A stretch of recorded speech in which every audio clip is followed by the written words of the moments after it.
to you, sir. Thank you, Ravish ji. Good afternoon and namaskar to all the distinguished academic luminaries. Our President Sandeep ji, chancellors and pro-chancellors of various universities, vice chancellors from universities and institutions, distinguished members of CEGR. This CEGR, I think, is the fourth round of roundtable discussion, is to promote research and innovation, which is also our Honorable Prime Minister Modi ji's dream of a Vishwa Guru Bharat. The government is conceptualizing and implementing a new education policy, ushering in the new era of higher and secondary education. We must understand that the idea of new education policy basically to have more inclusive, streamlined and standardized mechanism of teaching, learning and skilling, which is at par to some of the world's best practices. We should applaud government for making significant efforts to implement policies and procedures. What I would like to refer in this discourse of mine today with fellow friends of the educational fraternity was to the government through the new NEP is radically altering the ways in which we operate. However, the states are implementing the NEP in their own ways. Political thought process are overpowering the new education policy's soul. They are strangling our ability to develop a course, implement a course, and adopt a pedagogy in the name of implementing new education policy. Many states in India have been dealing with these issues now for last couple of years. There are numerous schemes in place today to promote research, faculty development, students development, internships, trainings and even placements. These are some of the excellent schemes. But who is aware of all this? I don't think there is a good mechanism in place for the government to promote these schemes. We probably get sometimes some mailers from AICT and maybe some other circulars from UGC, but we aren't trained or given a proper information about how to apply for these schemes or how our students can participate in them. Nonetheless, I would like the government to establish a mechanism through which we shall have more inclusion of terms of training that they provide to our people so they can properly capitalize on the opportunities presented by them. Furthermore, we have seen over the years the government views private education institutions with a myopic eyesight and lens. We forget that we are the major investors in these spheres of higher education. Because of our colleagues in the government, specifically in the public universities, at the regulators, we have seen that private education institutions, no matter how good they are, never included in mass in committees that are conceptualizing or implementing these policies. It is critical that the government includes us. It is critical that we ask the government to remove the profiteering lens and look us with open eyes. It is not incorrect to state that in India's attempt to improve the gross enrollment ratio, that is GER, in higher education, the private sector, higher education institutions is playing a major and a pivotal role, or a role of a sheet anchor.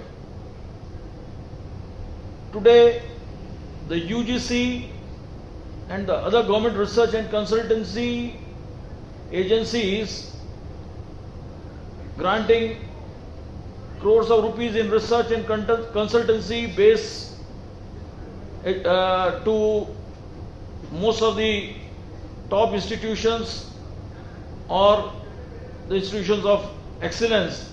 However, private education institutions face significant challenges in obtaining these grants. So these grants, why is such a case where we are following the same set of norms, rather more stringent way in which we have acquired our accreditations and our affiliations. Even after this, we apply for major grants to UGC or any other agency, we are not given those grants sometimes on the lame pretext that we belong to private sector. This discrimination must be removed. Any regulation, any policy that is formed by the government has a direct impact and larger impact on us versus any other government supported public university or in an institution of national importance, maybe in state or center, whatever you may say, but we are not included whilst the policies are formed. Government can easily count our argument by stating that we always published a draft copy of the policy, we invite your comments and views. But I would like to urge at this forum that to help us create a bridge between private education institutions and the government, specifically in the area of policy formation. Now, having shared this views on importance of research and innovations in academic institutions, I would like CEGR to represent to the government authorities for streamlining the current education regulation systems. In addition, I would also like to discuss about multiplicity of regulations, like